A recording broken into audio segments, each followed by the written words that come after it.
Hello guys, today I'm gonna be showing you how to switch to a professional account on Instagram. So let's say you have your account, you wanted to make some business there, you're an artist, you're a musician, you're a designer, and now you want to make a professional account. So without further ado, let's get started. Let's open our Instagram. Let's go to our profile at the bottom right. Now we're gonna hit those three lines at the top right.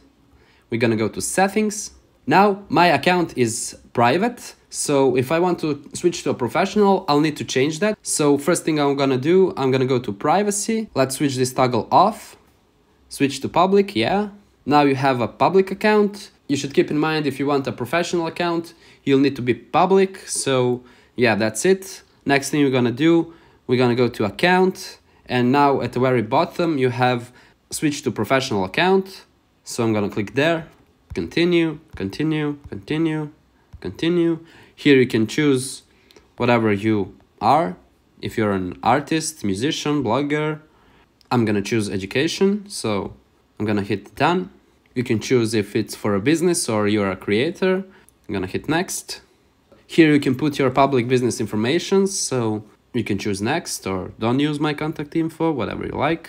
And now you have here a few things how to complete your account. But yeah, generally that was it. Now you have your professional dashboard there, you have new tools, you can check that. And yeah, this is basically it. Thank you guys for watching and goodbye.